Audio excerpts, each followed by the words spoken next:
Bem-vindos a mais um episódio de QuantumCast, o podcast da Quantum 3D, a melhor resina do Brasil. Hoje eu tô com um cara que, sinceramente, não existe em nenhum outro podcast. Eu tô com o George Harrison, brasileiro, de Juazeiro, lá do interior do Ceará. E ele, além de designer, formado em design, ele é um cara que abriu a empresa que, além de imprimir e pintar, ele também modela. Ou seja, um dos nossos faz-tudo do 3D.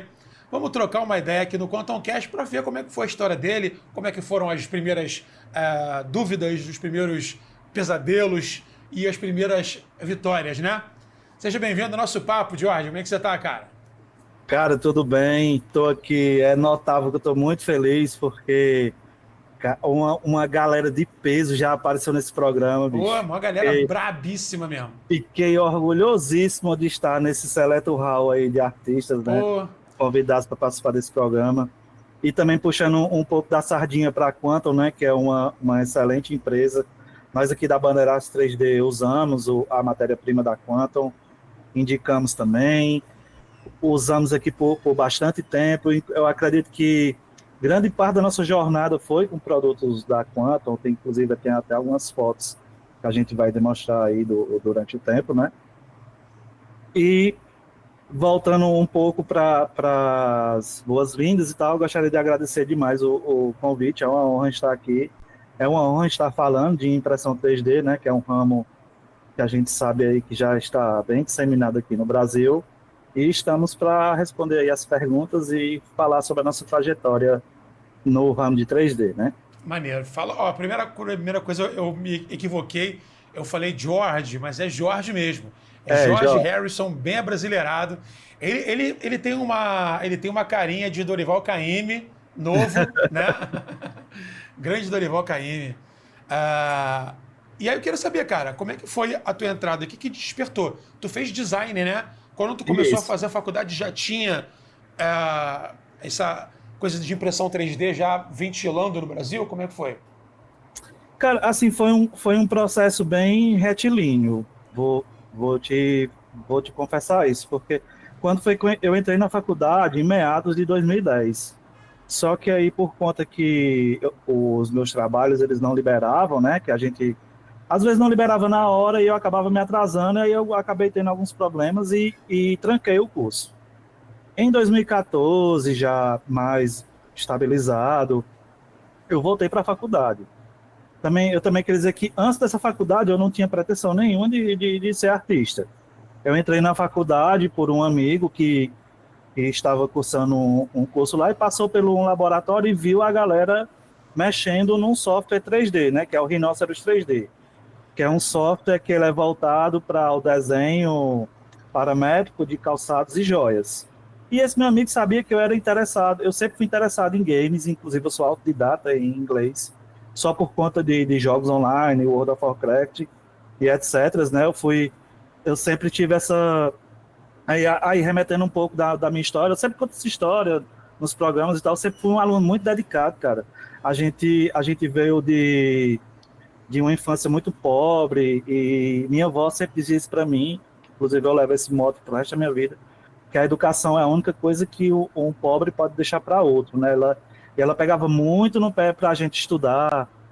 Aí, de infância para cá, eu sempre fui nesse meio tempo, né, invocando os estudos, estudando, gostava muito de ler, gostava muito de aprender coisas novas, só que durante esse meu tempo eu não tinha pretensão nenhuma de ser artista, né, a gente, infelizmente, culturalmente não tem esse incentivo que outras culturas têm, né, para que as pessoas foquem no artístico. Na minha família também não tinha não artista, eu acredito que isso também dificultou que os meus pais e os parentes tivessem alguma forma de incentivar a gente, né, na área artística. Então, para você ter uma ideia, eu entrei na faculdade já com 30 e poucos anos, pô. Ou seja, eu vinha de um outro ramo totalmente diferente.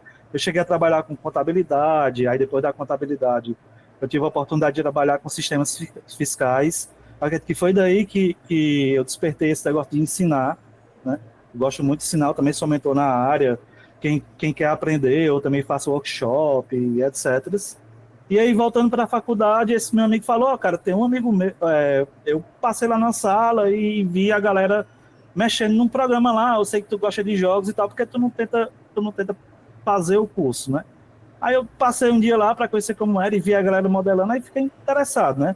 Aí, no caso, esse foi o meu primeiro contato com essa área artística e botar a mão na massa e fazer o 3D, né?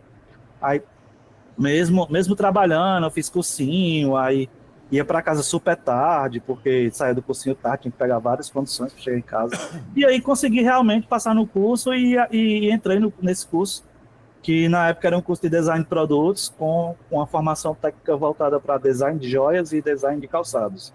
No caso, eu também sou formado, né, nessa formação, né, de design de calçados. A gente faz o calçado no sorte, fazer calçado à mão, na costura, fazendo aí, né, tanto na mão como no software, como também no maquinário, né? A gente aprendeu técnicas variadas. E foi nessa jornada do curso que eu realmente descobri a impressão 3D, porque lá na faculdade eles tinham a impressão, se eu não me engano o nome é a DLP, que é aquela impressora que imprime num gesso, não sei se já vou falar. Não conheço. Tipo um gesso industrial. Mas Sim. aí o processo é bem parecido com a impressão de resina, porque ele vai queimando ali aquele pó, com fez chover, e aí ele vai criando a estrutura ali da peça, né? E aí no curso eu tive a oportunidade de tanto aprender um pouco de modelagem paramétrica e também de conhecer a impressão 3D indiretamente, porque na época era muito caro, pô.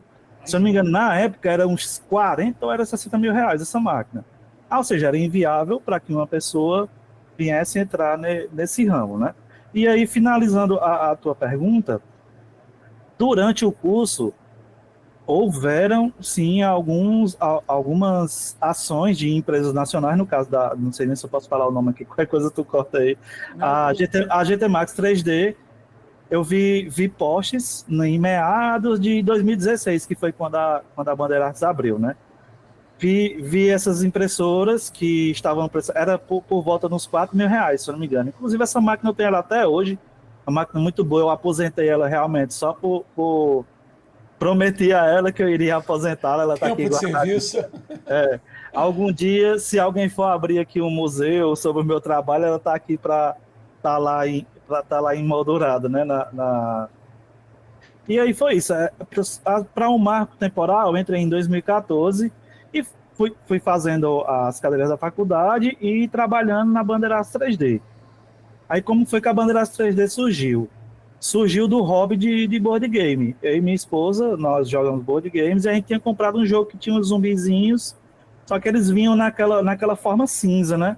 Aí a gente foi pesquisando, né? Encontrei um vídeo do Átila, do Pintando Miniaturas. Um grande abraço pro Átila. Sempre que eu podia, eu contava essa história a ele. E eu vi um vídeo dele com todos os materiais, né? O que você precisa para ingressar na pintura. Aí eu vi os pincéis, as tintas, o primer, e aí eu devorei o canal do Átila, velho.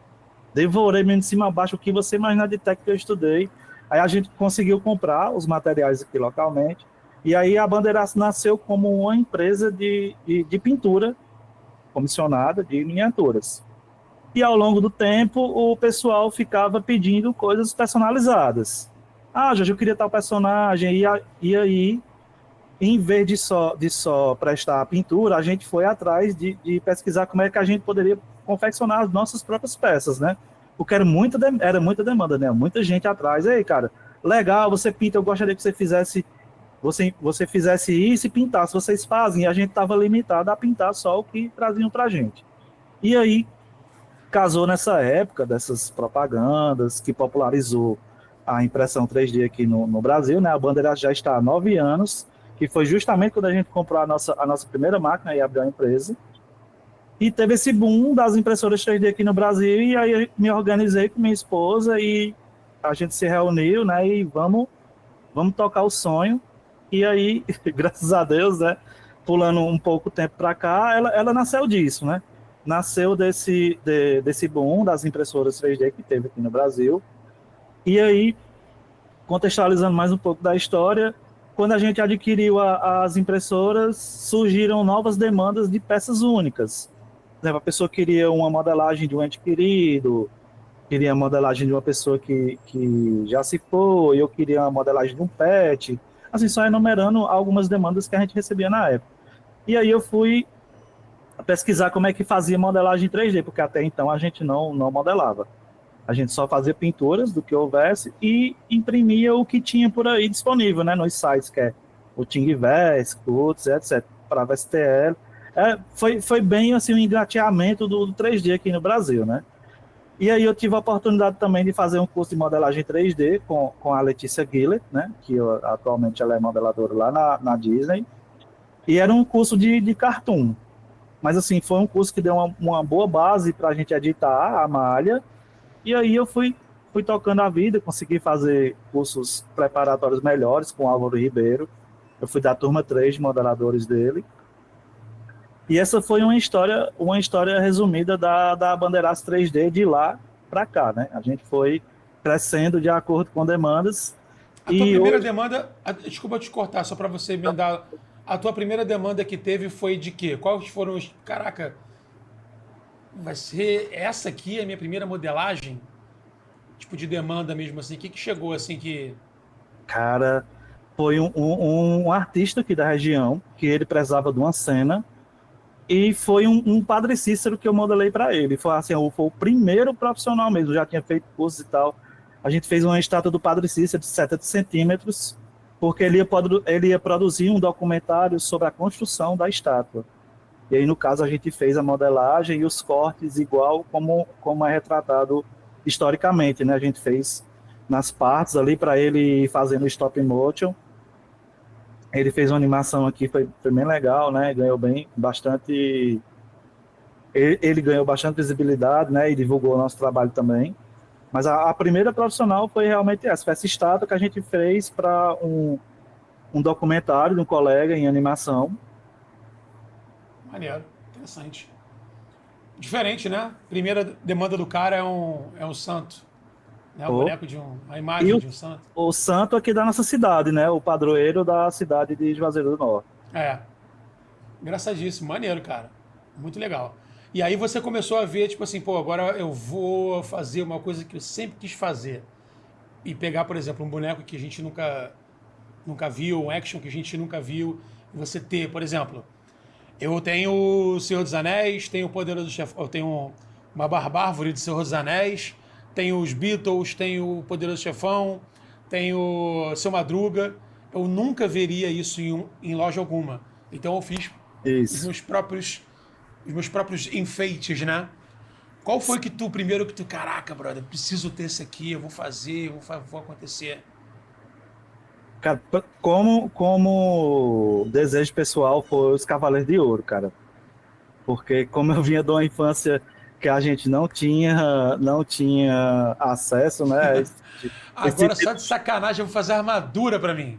Pois é, cara. Inclusive foi uma das coisas que mais sustentou a gente aqui, graças a Deus, a gente foi montando. Eu participava de um grupo de modelagem que a pessoa fornecia o STL pra gente.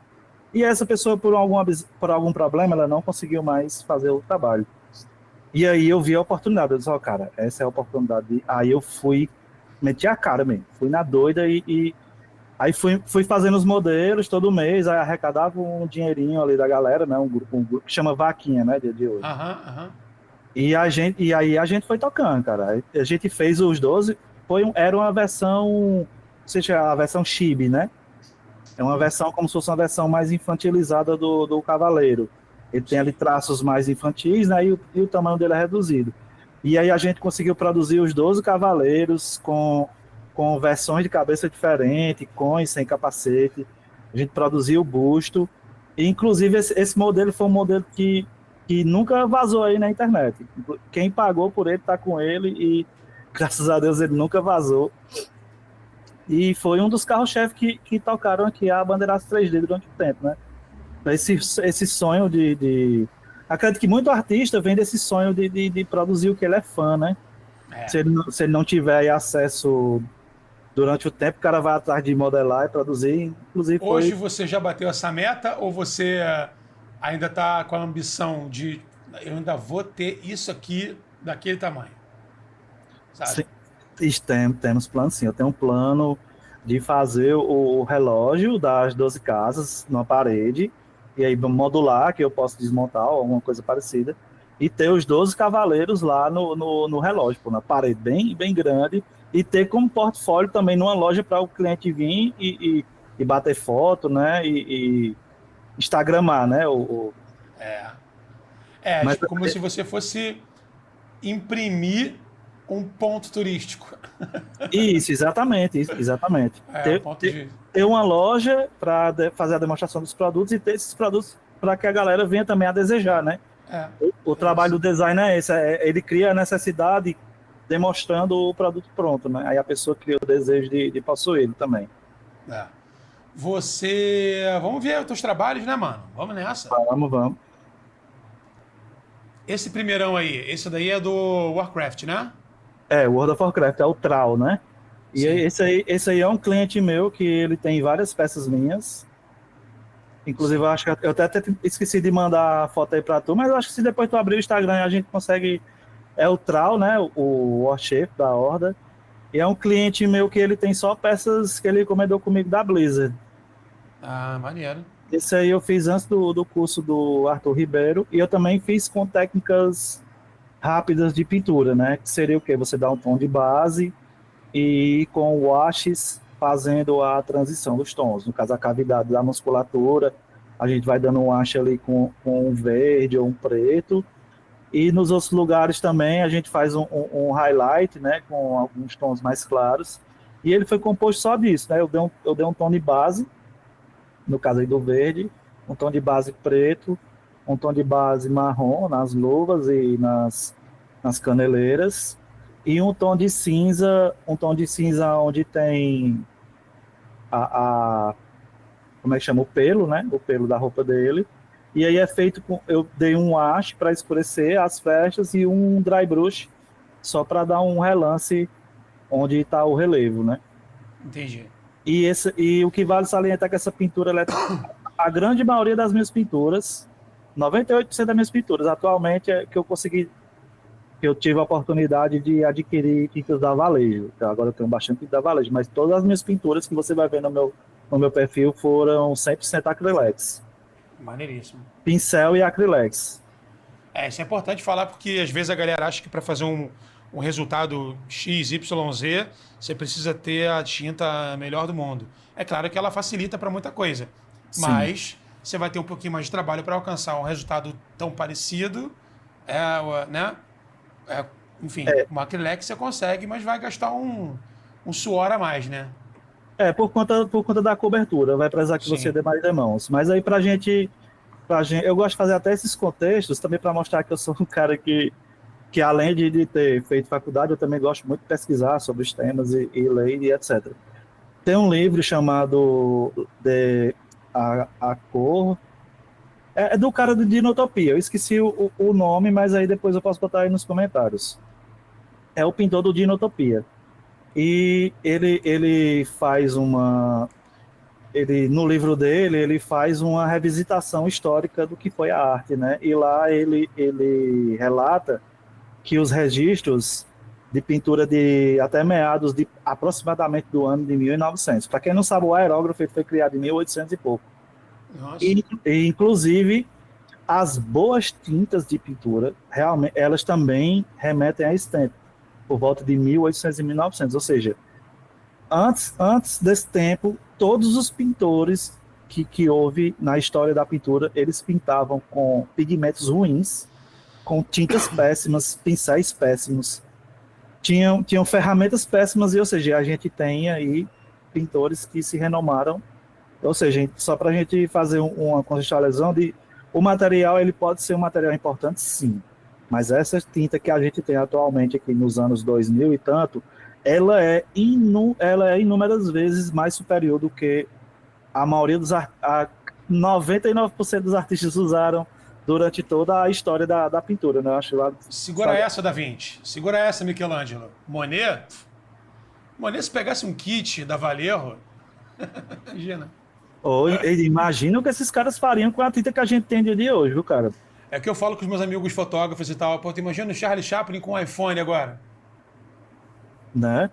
com os meios de produção que a gente tem hoje seria...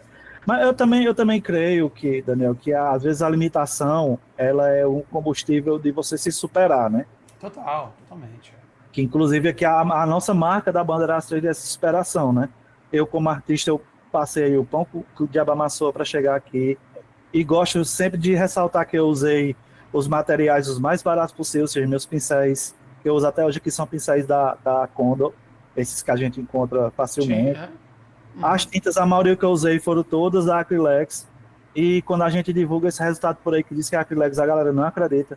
Inclusive tem gente que diz que eu boto outra tinta no pote da Acrylex para dizer que usa Acrylex, né?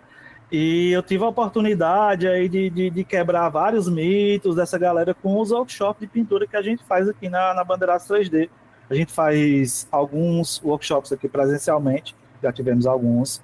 Também já fiz workshops nas faculdades, né? Sempre o pessoal tem algum evento relacionado, abertura de aulas, o pessoal me chama na faculdade, né, para contar a minha história. E aí eu aproveito e também faço esses workshops como uma forma de passar o conhecimento, né, para outras pessoas. Porque aí muita gente, Daniel, na arte, ela chega ali naquele patamar e ela se isola e não compartilha conhecimento. E a nossa participação aqui na Terra, ela é curta, né? A nossa passagem a gente vem e vai. E eu acredito que muito do que a gente deixa para as outras pessoas é que torna a gente imortal, né? Por assim dizer. Então não adianta a gente se isolar no conhecimento. E aí eu faço muito isso. Inclusive eu já fui convidado até, estive em São Paulo, no evento Expo 3D BR, que é o maior evento de impressão 3D da América Latina. E a gente fez um workshop também, esgotou no primeiro dia que a gente abriu as vagas, já esgotou. E foi um preço simbólico, eu também coloquei já para a pessoa ir, só a pessoa ir. Todo o material, já pincel, tinta, a peça também, a pessoa ia levar a peça para casa. Os nossos workshops aqui assim, a gente abre, fica o pessoal toda hora perguntando, ei, bicho, quando é que vai ter workshop? Quando é que vai ter workshop? Aí lá em Fortaleza eu faço volta e meia também. Sempre que eu tenho a oportunidade, que me convidam para algum evento, eu tento encaixar, eu coloco um workshop aí também, e a gente também lota bem rapidinho também, lá em Fortaleza, o workshop. Muito legal, cara. E aí hoje vocês trabalham fazendo mais o que, assim, tal, em relação às peças? Vocês fazem action? Vocês fazem alguma coisa de joalheria também? Ou ficaram no action mesmo? Como é que vocês trabalham hoje? Cara, o nosso carro-chefe de hoje é action figures, miniaturas para wargames. Eu também jogo wargame, participo dos grupos, né? E aí a gente consegue estar colocando foto do que produz e a galera vem atrás, né? No caso, a gente produz miniaturas, produz action figures. Fazemos também serviço personalizado de modelagem 3D, que aparece muito aqui, a maioria dos grupos que o pessoal procura, óbvio, quero modelador, aí eu vou lá na pessoa, se eu tiver com o tempinho ali para encaixar, a gente também faz essa parte, né, de modelagem 3D, impressão 3D, e profissionalmente aqui o nosso carro-chefe, o serviço fixo que a gente tem aqui também é o serviço de engenharia de suportes, né, que seria um serviço que a gente fecha parcerias com estúdios, Patreons e etc. Eu trabalho para CA3D Studios, mas aí passei um tempo trabalhando com a Primal também, que a gente, no caso a Primal, a gente fazia preparação de miniaturas, né? Eles têm Patreon, My Manufacture, etc.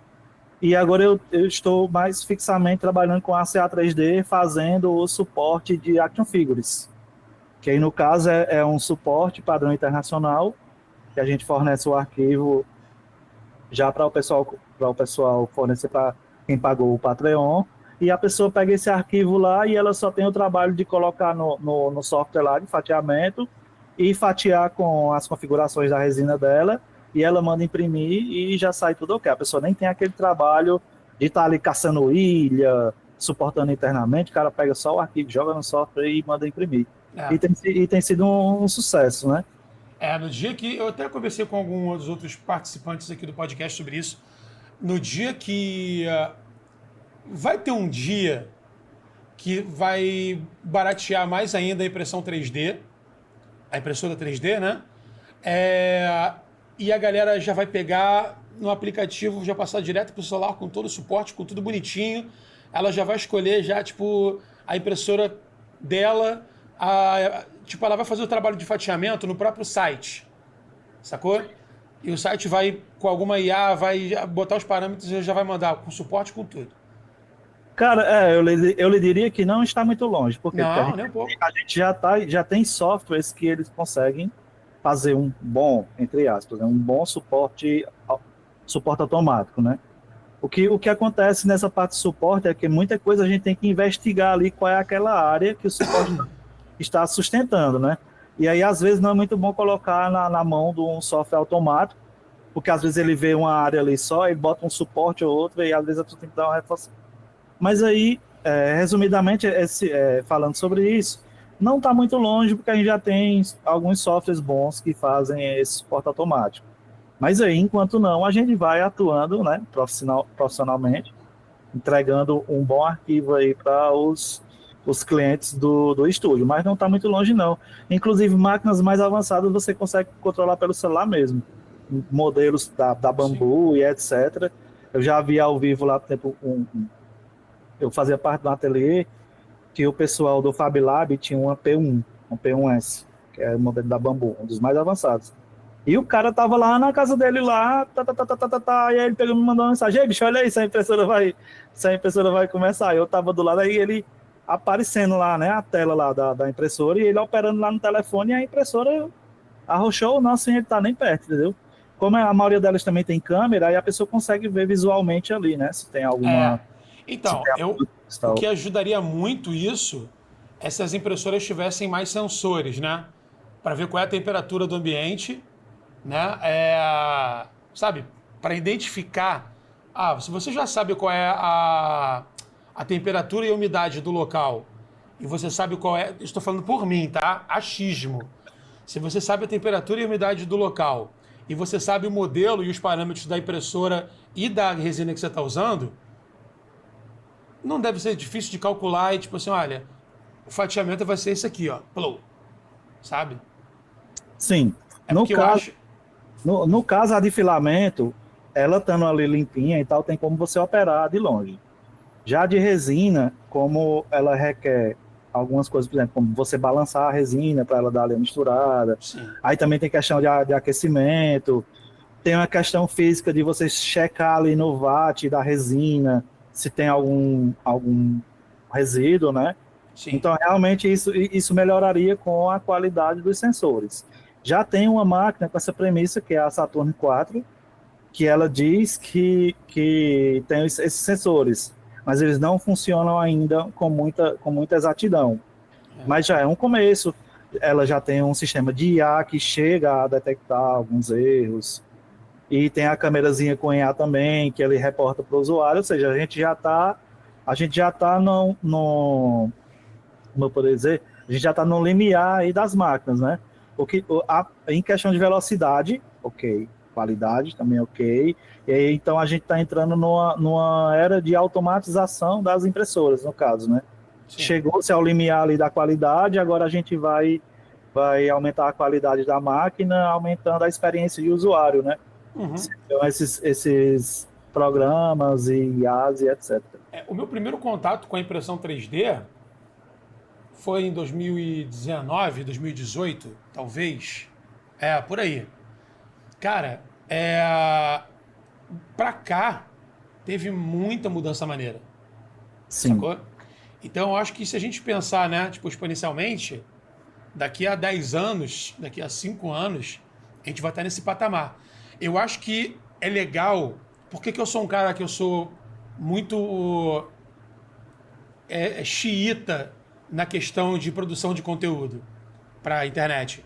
Porque aqui é o grande laboratório onde as pessoas trocam essas ideias aqui e acendem lâmpadas assim, tal, de ideias e de dúvidas e de questões que vai chegar uma hora lá no fabricante da resina, como a Quantum aprendeu durante esse processo inteiro a modificar conforme as impressoras também iam evoluindo em relação à rapidez, em relação à segurança de imprimir e não ter falha. E as impressoras também estão vindo com a mesma pegada. Eu acho que daqui a pouquinho, cara, Para mim, por mim, já tinha que ter uma impressora que já tenha um dispenser, né? Que você, hoje eu vou trabalhar com essa resina aqui. Pum, bota a garrafa ali, ele mesmo vai fazer a mistura através de misturador magnético, né? Você bota uma paradinha, uma hélicezinha dentro da garrafa, ali embaixo ele vai... Fica ali 1 hora esquentando e rodando, entendeu? E ele mesmo se opera, né? Ele mesmo vai bombear a resina dali e vai colocar dentro. Acabou a impressão, sobrou, pega e bota de volta. A gente tá caminhando realmente para a automatização das máquinas, né? Se a gente for fazer aí um marco, por exemplo, como foi que começou a impressão em resina e filamento? A gente tinha máquinas que conseguiam chegar aí a filamento, imprimir a 30 milímetros por segundo, 60 milímetros por segundo era com qualidade, ainda hoje para modelos intermediários é ruim. Então, para a gente fazer um marco aí também matemático, né? Hoje a gente já tem máquinas que custam o mesmo que custou uma máquina dessas antigas na época, de 3 mil a 4 mil. Hoje a gente tem linhas de máquinas de 4 mil reais que são extremamente precisas, que no caso o modelo da Bambu Lab. E uma máquina dessa consegue chegar a 200, 300, 400, 600 ms por segundo. Ou seja, 10 vezes mais do que uma máquina anterior e pelo mesmo preço. Uma impressora de resina também, por exemplo, elas começaram com 2 mil de resolução. Hoje custavam uma volta de 4 a 6 mil reais. Hoje a gente tem, digamos, uma Saturn 3 Ultra, que ela é uma máquina que tem 12 mil de resolução. Ela consegue imprimir com segurança até 1.200 milímetros por hora, ou seja, ela faz 1 hora, ela faz 12 centímetros de mesa completa, né? Ela tem uma mesa 20 e tantos centímetros, é uma mesa grande. Para você ter uma ideia, antigamente a gente conseguia imprimir uma mesinha pequena, com 4, 5 miniaturas, era 9, 10 horas de impressão. Numa máquina dessa você consegue imprimir 20 em 1h30. Só para a gente ter um marco aí. Ou seja, hoje a gente tem impressoras muito, muito mais avançadas, com sistema operacional já de computador, que imprime super rápido, que imprime uma qualidade maior, imprime numa área muito maior também. Por exemplo, você tem ideia, as de resina antiga, elas chegavam a ter 13 centímetros só de altura. Hoje, uma Saturn 3 Ultra, ela chega a 26 centímetros. E uma coisa que você imprimir miniaturas em 8, 9 horas, você consegue imprimir peças de 20, 25 centímetros em 4, 5 horas. Ou seja, é muito absurdo a qualidade que a gente tem de hoje. Então, eu também realmente acredito que a gente vai caminhar aí para uma automatização das máquinas, para melhorar a experiência do usuário, né? Porque, cara, requer muito, muito conhecimento específico para você operar uma máquina dessa. As pessoas acham que ela é plug and play, mas aí você tem que estudar essa questão de mistura. Aí você tem que estudar a operação lá no programa, quais são as configurações que você vai usar, aí tem questão de temperatura de resina, você tem que aprender suporte, e ou seja, é uma coisa que o operador tem que se dedicar bastante para fazer uma boa impressão, né? Eu acho que se alguém fosse começar hoje, né, na impressão 3D, o que eu diria para a pessoa, né? Pega uma impressora com uma qualidade legal, que está com preço legal, está um preço bom. Pega a resina de qualidade, que você sabe que você não vai se aborrecer, que tua margem de erro para aquele tipo de impressão ali, sabe? Pesquisa para saber que tipo de resina você vai usar para que tipo de impressão. E, cara, pega suporte, pega STL que já tenha suporte para você não se aborrecer. Que se o cara for comprar uma impressora, ele quiser já usar, e ele quiser se aventurar e botar suporte, ele vai ficar bem frustrado, cara. Porque às vezes é uma pentelinho só que desanda e já era. Exatamente. E infelizmente essas máquinas elas têm um fator assim, de erro muito pequeno. Porque, por exemplo, o que acontece com a impressão em resina é uma mesa que desce sobre um recipiente e aí ela vai encostar bem próximo do LCD e vai ter ali um feixe UV que vai solidificar e ela vai puxar e vai descer. Aí, por exemplo, se você não faz essa checagem do volume, se tem algum sólido, aquela mesa ela pode descer sobre tudo que tiver sólido aqui e pressionar o LCD, e aí você vai ter um prejuízo enorme, né? Que um LCD de uma máquina dessa sem promoção beira até R$1.200. E que eu acho já um absurdo. Todo episódio eu levanto uma polêmica em relação à engenharia aqui, né? Porque, cara, não tem cabimento você não ter um sensor de pressão nas impressoras. Agora essas novas já devem ter. Eu tô meio por fora dos últimos lançamentos. Mas, pô, você saber que você está exercendo uma força, não ter um sensor para te falar, para, ela mesma se quebra, sacou? Sim, infelizmente sim. Isso aí e é por conta disso que a pessoa tem que se informar ainda mais, né? Tem que se informar até o que pode dar ruim na impressão se o cara não seguir aquela metodologia, né? A impressão 3D, ela é uma tecnologia muito metódica, cara. Você não pode estar vou fazer agora de uma vez, vou fazer agora de outra. Não, é uma coisa que você tem que realmente ali estar em cima, estudando, se atualizando, tirando dúvidas nos grupos. Inclusive, eu sou bem conhecido na maioria dos grupos. Inclusive, até o Ed, que já elogiou algumas vezes, porque, por exemplo, para que Jorge Bandeira estivesse aqui conversando com vocês agora, ele teve que também aprender com algumas outras pessoas, né? Então, eu puxei também isso para mim, me inspirei em algumas pessoas do ramo. Pessoas que, inclusive, me ajudaram quando eu tive dúvidas, né? Então, eu peguei para me dizer, não, eu vou ser também esse cara que sei alguma coisa, e se eu ver a pessoa com dúvida, eu vou lá dar uma luz a ela. Sempre que eu posso, eu tô na maioria dos grupos aí rapidinho, eu respondo dúvidas sobre calibração, configuração no software, respondo dúvidas sobre suporte e por aí vai. Se a gente puder para ajudar o próximo, se eu tiver um tempinho vendo dúvida, eu respondo. Porque também é gratificante, as pessoas chegam para vocês, cara, eu não estava conseguindo, agora eu consegui, aí marca lá no grupo. Galera, obrigado aí ao Bandeiraço 3D por ter ajudado na dúvida. Às vezes, bicho, tem uma galera, às vezes, que aí, cara, tu não lembra, tu me ajudou assim, assim, assim, dia tal. Diz, rapaz, não leva mal, não, eu não lembro. Mas, assim, passe o exemplo adiante, né? Você sabe algo agora, se você vê também alguém com dúvida, responda. Ninguém nasce sabendo. Ninguém nasce sabendo e também ninguém precisa se isolar com conhecimento, né, pô? A gente do ser humano, né? O ser humano às vezes dá essas vaciladas. Tem estrelismo em tudo que é lugar, cara. Eu já participei de muitos nichos diferentes e, cara, todo nicho tem problema de ego, problema de vaidade do ser humano, que é inerente ao ser humano. Deixa eu te falar, desculpa cortar o raciocínio, eu esqueci de voltar a apresentar os teus trabalhos lá, cara. Pois foi falando sobre impressão, né? Mas é isso aí. Começou a militância anti-engenheiros, né? Voltando aqui ao Warcraft, agora a gente vai para outra imagem. Esse aí quem são? É a Samus do Super Metroid, né? É um jogo muito famoso do Super Nintendo e tem outros jogos já aí da linha. Sim. Essa daí foram feitas em resina Quantum, né? A Iron misturada com Pyro. Tem até uma foto delas aí sem a pintura, se tu quiser passar aí para mostrar sem a pintura. Eu acho que tá mais um pouquinho para frente. Isso, aí é ela sem a pintura. A impressão foi feita em resina Quantum e a base feita em filamento ABS. Maneiro. Filamento bem legal, aí resistente. E aí a gente faz juntando as melhores coisas da tecnologia, né? Por exemplo, a resina para coisas em detalhes e o filamento para coisas maiores que também precisam de um pouco mais de resistência. E detalhe, por exemplo, como a cada imagem, né, como a cada modelo, a gente tem peculiaridades que a gente precisa tomar cuidado. Por exemplo, até na hora de você escolher a resina que você vai imprimir, você tem que pensar no seguinte, olha, aqui ela tem um braço mais grosso que ela vai pesar para um lado.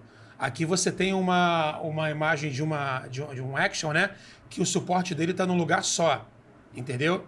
Então ele tem que ter uma resina que seja, né, um pouco mais rígida para aguentar esse peso, mas também tem que ter um pouco de elasticidade para aguentar uma resistência mecânica, caso ela caia, caso na hora de montar, né? Por isso que ele misturou as duas, né? Misturou a Pyro e misturou a Iron, né? E também por conta de agregar valor à peça, né? Os colecionadores e etc., a galera já sabe que a maioria dessas peças que são feitas em polystone e outros materiais, você tem que ter o maior cuidado do mundo. Se cair, cara, ele estilhaça completamente. Ou seja, uma peça dessa em resina, a gente faz até teste. Você pode atacar a peça no chão que ela não vai partir, né? Ela pode chegar a partir onde tem contatos de estrutura e uma é mais grossa do que a outra. Aí pode realmente acontecer. Mas aí o que é o diferencial? Ela pode partir, mas aí com a colinha ali você passou, você conecta, ela fica perfeita. Nos outros materiais, quando ela quebra, ela estilhaça, tipo um vidro. Pode crer. Já aconteceu isso já comigo. Para você, você juntar, é praticamente você não consegue juntar, né? Porque ela vira estilhaços. Aí as primeiras impressões que eu fiz com resinas que eu conhecia na época, né? Cara, quebrava na hora de tirar o suporte. Sabe? Aí às vezes você na pintura ali também dá um vacilo, derruba, ela estilhaça, ou seja, aí você imagina, a trabalheira toda. Você tem que imprimir outra peça.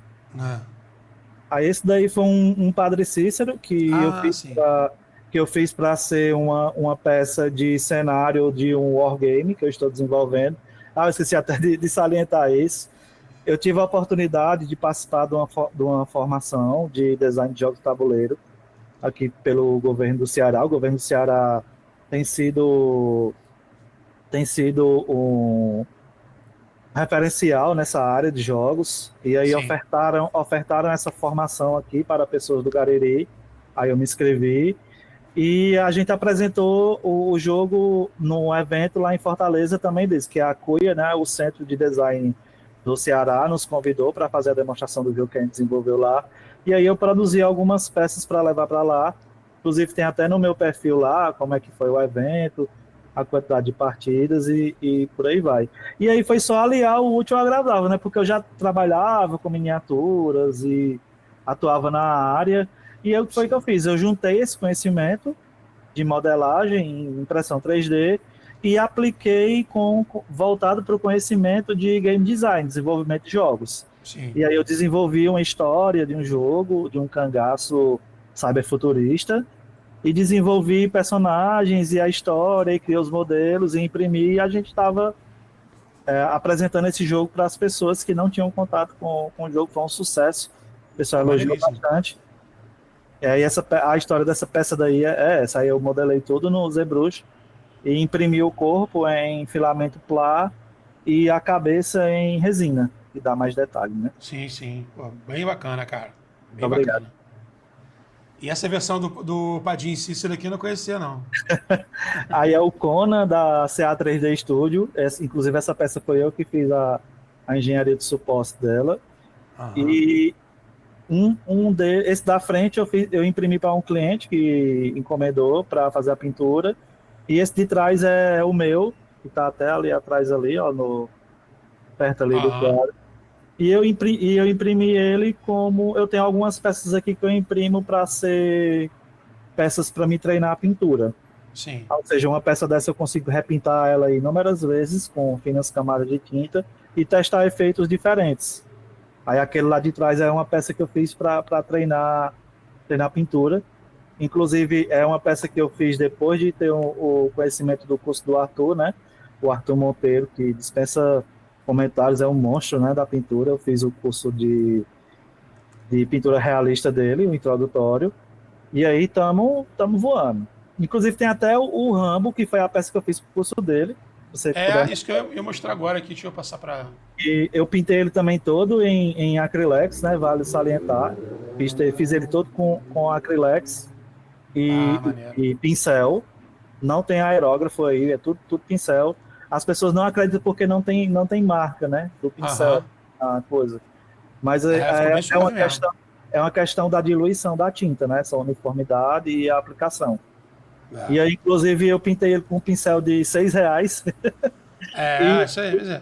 E com tintas de R$4 o tubinho, que foi a maioria das tintas que eu usei, foram tintas Nankin, da Acrylex também, o tubinho. Sim, eu pintei ele todo com as Nankins da Acrylex, e o único tom que eu usei fora da Acrylex foi um da Decofix, que é o azul, e foi onde eu fiz esses efeitos azulados aí da barba ao redor, como se ele tivesse se barbeado, né? Sim. Da barba por fazer, né? Isso. Aí, essa peça eu fiz para um colega meu, que ele é colecionador, ele tem um monte de peça minha, cara. Eu já perdi a conta de quantas peças ele fez comigo. E ele é fã da época dos anos 80. Sim. Ou seja, comigo ele tem esses personagens de filme, ele tem tokusatsu, ele tem anime, tem um monte de coisa que eu fiz para ele. Essa cena aqui é clássica demais, pô.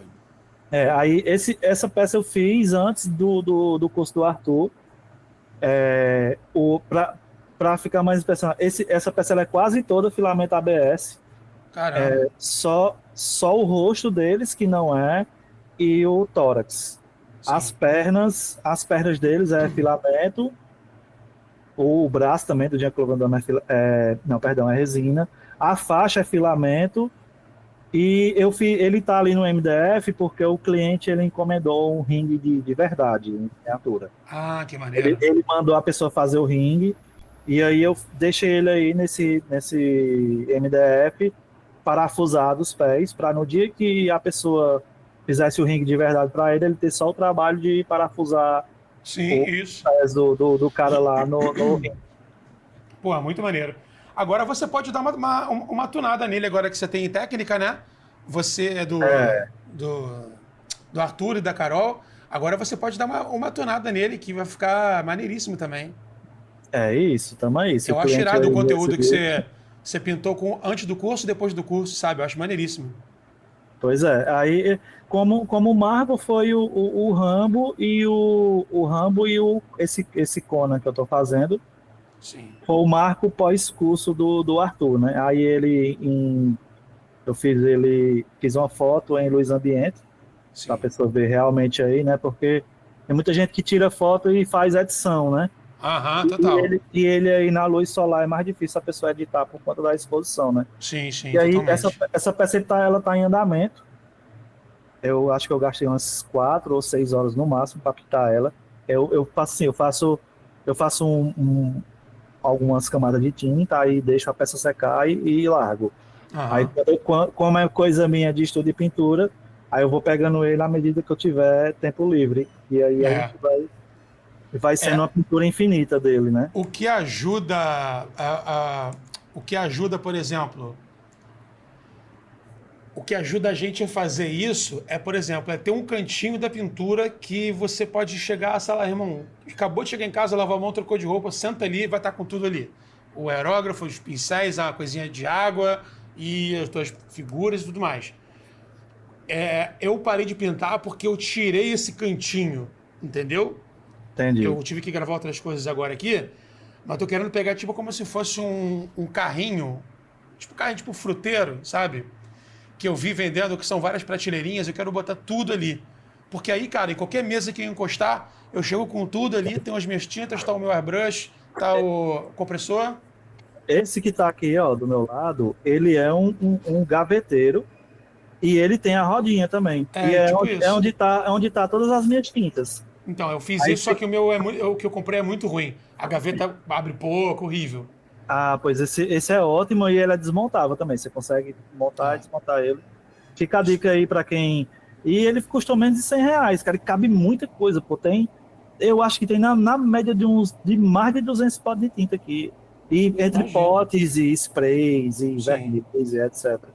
Pra mim, por exemplo, eu tenho... Como meu... Não é foco, né? Mas como que eu gosto mais de fazer é diorama... Eu tenho setores à parte, né? Que tipo é espuminha para fazer árvore, aplicador de grama estática e tal. Só que como eu não preciso usar tudo aquilo ali, né? Eu deixo separado uns e eu boto só o que eu preciso ali e acabou. É o ideal. Entendeu? O ideal mesmo. É isso. Deixa eu ver. Vamos continuar vendo lá os outros trampos. Eu vi esse aqui também que eu achei maneiríssimo, que eu sou fãzaço. Esse Gandalf também tá bem legal. Eu também sou fã do Senhor dos Anéis, pô. Eu sou super fã do Senhor dos Anéis. Inclusive eu tenho até algumas coisas aqui que eu produzo, ó. O Sauron. E eu também faço parte do grupo do Senhor dos Anéis aqui do Ceará, que é um dos maiores, a Toca, né? É um dos maiores grupos do Ceará, do Brasil, de Senhor dos Anéis. E aí a gente também tem vários clientes que consomem esse tipo de peça, consomem Gandalfs e os outros personagens, né? E é uma literatura muito boa, né? Senhor dos Anéis. Pra quem não conhece, Deixa eu te mostrar um negócio aqui, calma aí. vamos Eu dei lá? uma pausinha aqui pra mostrar pra ele a minha barbárvore aqui. Tá legal, né? Já quero fazer um pra mim também, Pô, já. esse é muito maneiro, cara. E eu vou te falar, é maneiro você ter peça grande, porque, por exemplo, essa eu fiz em 6 etapas, em 6 impressões. Tá? Inclusive aqui no canal da Quantum, tem lá o Primeiras Impressões, que é o programa que eu faço com as impressões que eu faço e faço a pintura e tudo mais. Pode clicar lá e ver como é que foi o processo de impressão e de algumas etapas da pintura, né? Agora, por que eu estava falando isso por causa do Senhor dos Anéis? Uma cena que eu queria muito fazer, mas eu não achei ainda o arquivo, a cena legal, assim. É sempre com uma parada que eu não gosto. Mas é a cena do You Shall Not Pass, né? Que é a cena que o Balrog tá levando o Gandalf pra beira do abismo e eles caem. E aí Pode eu queria crer. fazer o Balrog vindo da parede, tipo assim, a parede tá aqui, ó. O Balrog estaria vindo da parede, né? A pontezinha aqui, sabe? Ó, Sim. vamos botar que a parede é... Porra! A parede tá aqui, ó. O Gandalf tá vindo assim, o Balrog tá vindo assim e o Gandalf tá aqui embaixo. Entendeu? E aqui é uma Entendi. prateleirinha, sabe? Massa, massa. Eu queria fazer isso e acontece o seguinte, que você falou de ser um laboratório de pintura. Essa espada do Balrog e algumas partes dele, se você imprimir com uma tinta, com uma impressão, com uma resina translúcida, com a pigmentada de vermelho e amarelo e tal, que a Quantum inclusive tem, você pode fazer uma adaptação com LED que ele acende, bicho, e vai ficar aquela labareda de fogo, porque o modelo é assim, é a espada que tem um rastro de fogo, né? Eu já vi um perfil no Instagram de um cara que fez. Fez Ele isso? assim, fez Se quiser até te mandar foto Me pra manda, tu. me manda. Me Eu manda, quero mandei. ver. A gente tava conversando sobre grupos de Senhor dos Anéis e tal. Na Sim. pausa aí, né? Aí eu mandei essa foto lá no nosso grupo. Aí o cara desligou a luz, velho. Aí acendeu o LED dele, bicho. Sensacional, pô. Parece a cena do filme todinha, pô. Muito, muito massa. E essa é uma das coisas boas da impressão 3D, né? Essa questão da gente personalizar e criar arquivos únicos, né? Exatamente, porque não é, galera, ó, pra você ficar pensando assim, mas poxa, eu vou nessas lojas aí que vende action figure e tal, pô, eu posso ter um, tá? Quando você encomenda o teu, você faz o seguinte, ó, eu quero esse boneco nessa cena, nesse estilo, e eu quero botar numa estante minha que eu quero que ele fique com 20 centímetros. Você vai ter isso. Se tu fechar com arte, tá bom. Então, tipo, Exatamente. ou se você souber fazer, né? Então, essa possibilidade que é uma parada maneira, sabe? Inclusive, eu participei de um projeto para um colecionador. A gente fez um Homem-Formiga. A gente fez um Homem-Formiga que o cara. Tamanho real. Não, um quarto. Ele ficou 40 centímetros Imagina. de grandão. Porque era para casar numa coleção do cara, porque o cara não gostou do que a Iron lançou oficial. E ele tinha em mente que ele queria aquela cena com a. Ele tem praticamente tudo. É que você imaginar, ele tem dessa galera aí, né? Dessa geração dos super-heróis, né? E aí ele tinha um desejo de ter um Homem-Formiga numa pose lá e tal, para completar essa cena dele, e ele esperou bastante tempo e nunca saiu, né? Aí ele encomendou a gente. No caso, eu fiz a modelagem, um outro colega meu fez a impressão e a pintura, e ele tá lá muito satisfeito. Porque realmente tem gente que quer ter aquela cena daquela forma dela. E mesmo que tenha o personagem de outra forma, o cara. E isso é bom para gente artista, né? Que trabalha no geral. Essa questão do desejo do cliente ter algo único e algo dele, né? Inclusive é algo que ele não mostra nem por foto, é uma área que ele tem ali só para ele Colecionador, cara. levar os amigos dele do colecionismo para o cara chegar ali e levar o impacto de.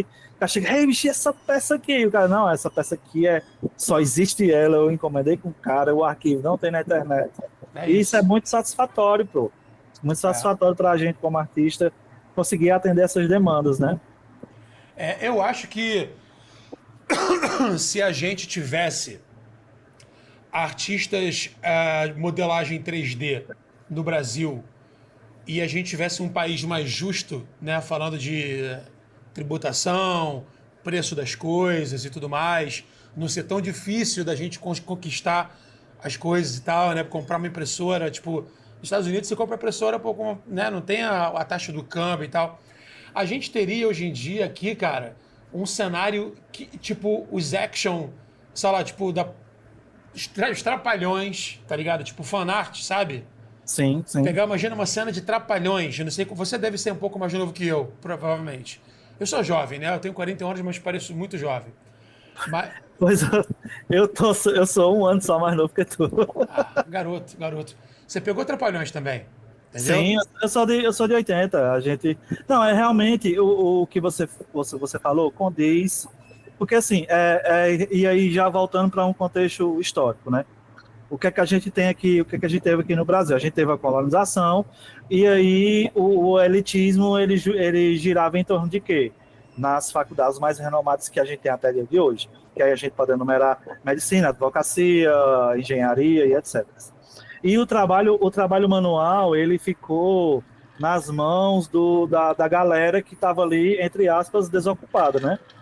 Que aí seriam os índios, as pessoas negras, etc., que faziam esse trabalho manual e vendiam para ganhar um trocado. Sobrevivência mesmo, É. sobrevivência mesmo.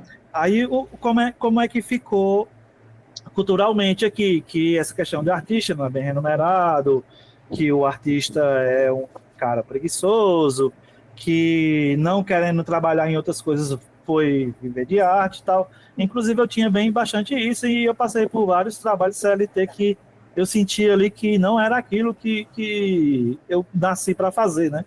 Quando a gente fica se questionando muito sobre essas jornadas, realmente é algo ali que você vê no seu caminho que não é algo que está encaixando em você. Aí, para a gente finalizar a contextualização, aí aqui no Brasil, pô, a gente tem muito essa visão ainda estereotipada do artista, mas tem mudado bastante.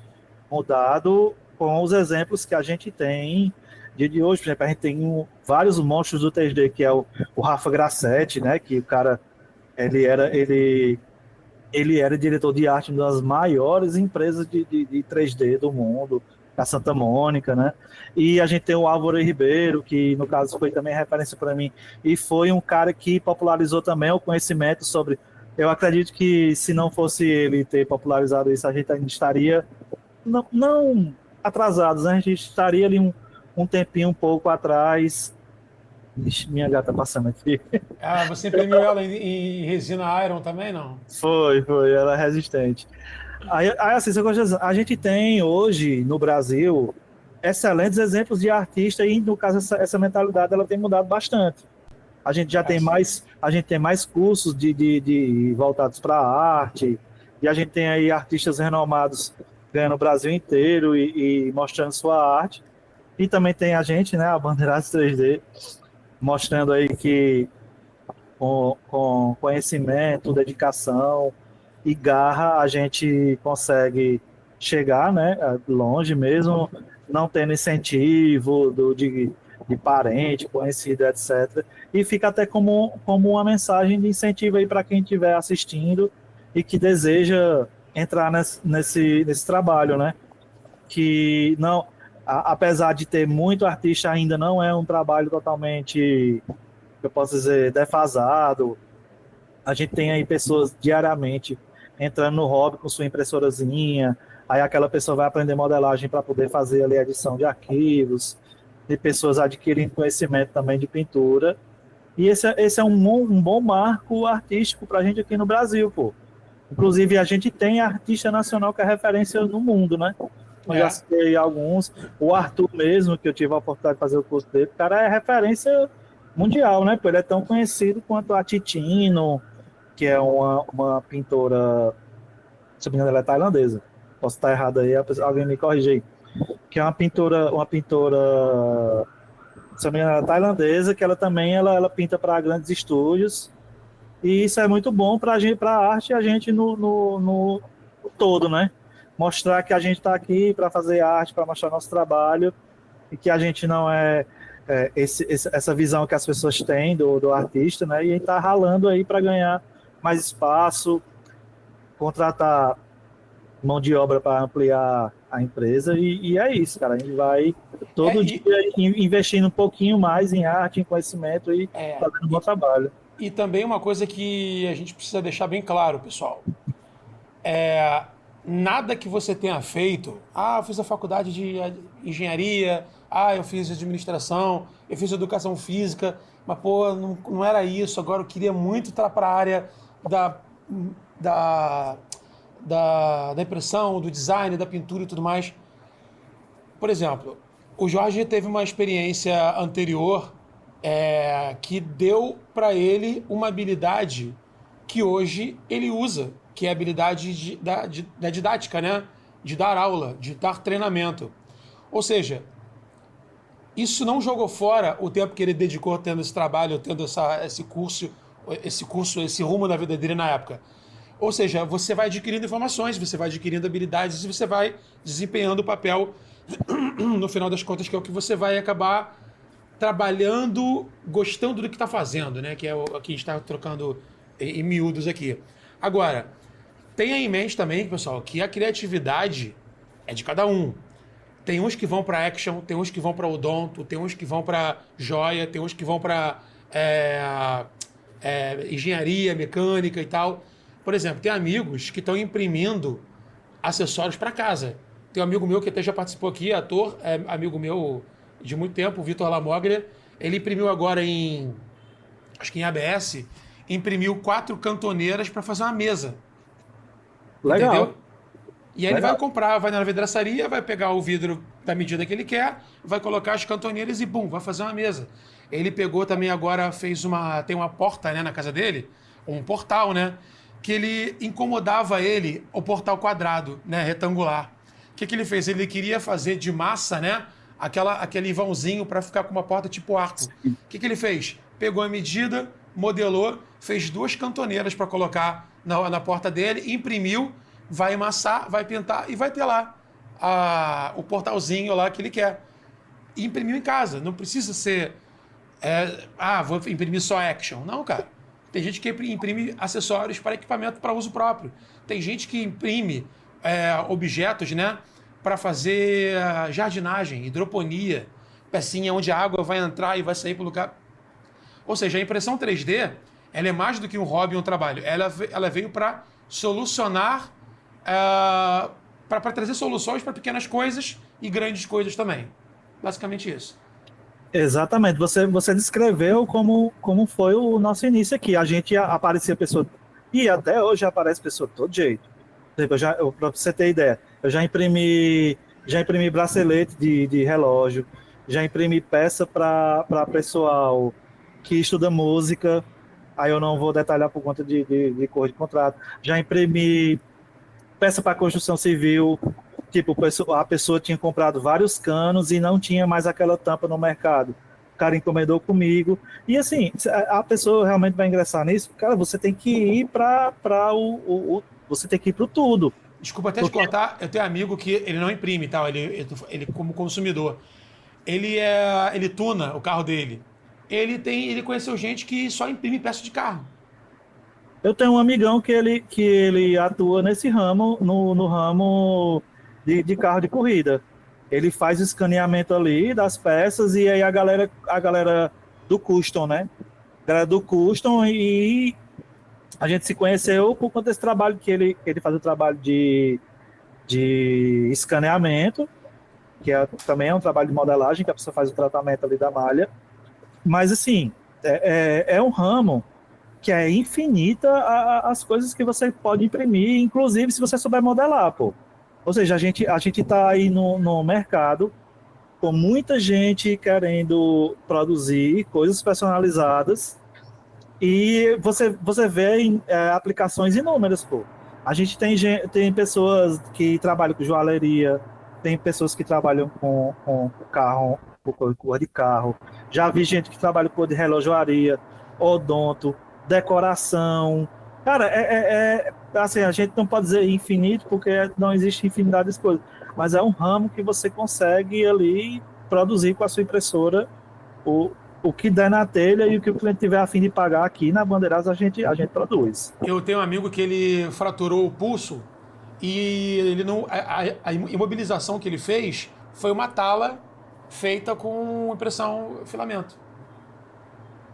Eu já participei de um projeto que a premissa do pessoal era fazer uma órtese que fica por fora em Voronoi. Você já ouviu falar Voronoi?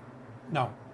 Voronoi é um cálculo matemático que você consegue fazer uma estrutura e deixar ela vazada, com os buraquinhos. Ah, tá. E aí você conseguiria ter o braço imobilizado e a sua pele respirar. Foi isso então que ele falou. Era tipo aberto, né? Com vários. Isso. Ah, é isso então. Fica com os círculozinhos. Qual é o nome disso?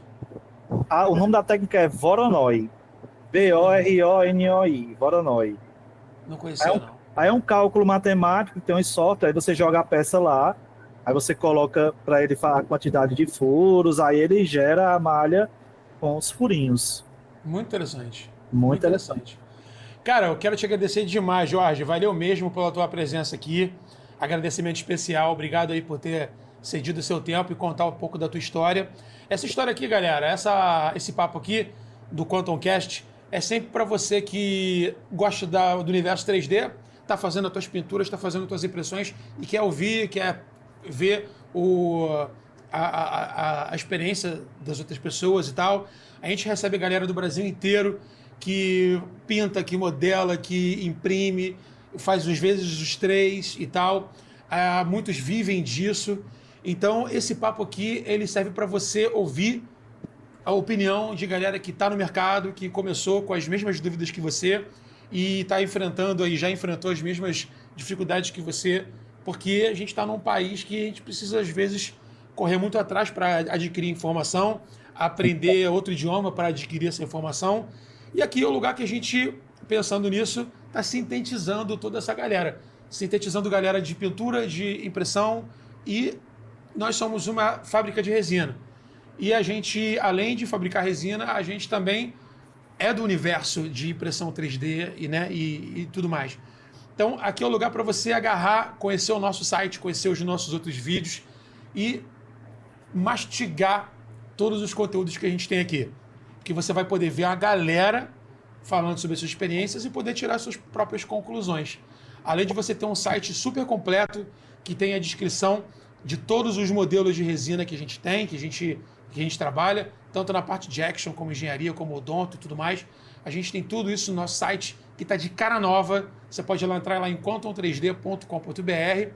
Também se inscrever aqui no nosso canal, nas nossas redes sociais, e também se inscrever aí, né, na Bandeirantes, para você também ter acesso aí aos trabalhos do Jorge. E também, se quiser saber sobre os workshops dele, sobre os trampos dele, pode entrar em contato aí, que na descrição vai ter tudo que você precisa saber para falar com ele, beleza?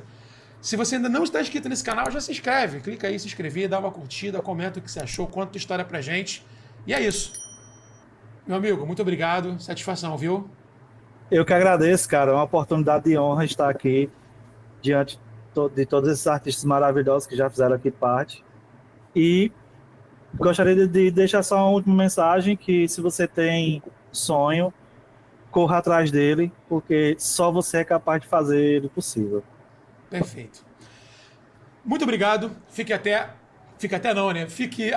ligado no nosso canal. Toda semana tem vídeo novo, Quantum Dicas, QuantumCast, primeiras impressões e outras coisas mais. Beleza? Um forte abraço, até o próximo episódio de QuantumCast, o podcast da Quantum 3D, a melhor resina do Brasil.